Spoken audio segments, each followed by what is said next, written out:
హైదరాబాద్లో కోవిడ్ కలకలం. రాష్ట్రంలో కొత్తగా 8 మందికి కరోనా. అన్ని కేసులు రాజధాని నగరంలోనే. ఉస్మానియా ఆసుపత్రి గ్రేటర్ హైదరాబాద్ పరిధిలో రోజు రోజుకు కరోనా కేసులు పెరుగుతుండటము కలకలం రేపుతుంది. గత వారం రోజుల్లో గ్రేటర్ హైదరాబాద్లో 45, రంగారెడ్డి జిల్లాలో 3 కేసులు నమోదయ్యాయి.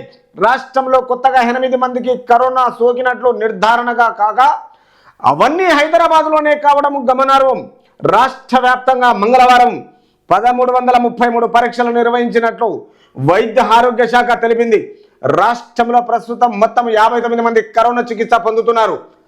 ఆ ఇద్దరి మృతికి వైరస్ కారణం కాదు, వైద్యులు. ఉస్మానియాలోని అత్యవసర విభాగంలో తీవ్ర అనారోగ్య సమస్యలతో చికిత్స కోసము చేరిన వారిలో 2 ఇటీవల మృతి చెందారు. నగరానికి చెందిన 60 ఏళ్ల వ్యక్తి గుండె వైఫల్యంతో పాటు తీవ్రమైన శ్వాసకోశ వ్యాధితో ఈ నెల 14న ఉస్మానియాలో చేరాడు. చికిత్స పొందుతుండగానే ఆరోగ్యం విషమిండడంతో ఈ నెల 24న మృతి చెందాడు. 42 ఏళ్ల మరో వ్యక్తి కిడ్నీ వైఫల్యంతో ఈ నెల 20న అత్యవసర విభాగంలో చేరగా ఈ నెల 22న చికిత్స పొందుతూ మృతి చెందాడు. సో ఇంతకుముందు 21 మార్చి 22కు ఎప్పుడైతే లాక్డౌన్ అయిన తర్వాత అంత భారతదేశానికి అండ్ తెలంగాణ రాష్ట్రంలో లాక్డౌన్ చేశారు. కాబట్టి ఈ లాక్డౌన్ విషయంలో ఇప్పుడు లాక్డౌన్ చేయడానికి ఉండదు. ఎందుకంటే బీఆర్ఎస్ చేసిపోయిన ఖజానా కాలిని తెలంగాణ రాష్ట్రం కాంగ్రెస్ పార్టీ ఇప్పుడు ఆ ఖజానా లేదు. కాబట్టి ప్రజలు మనము ముందే జాగ్రత్త పడి ఈ వ్యాధిని సోకకుండా ప్రతిరోజు మనుషులకు నిత్యం జాగ్రత్త పడాలి.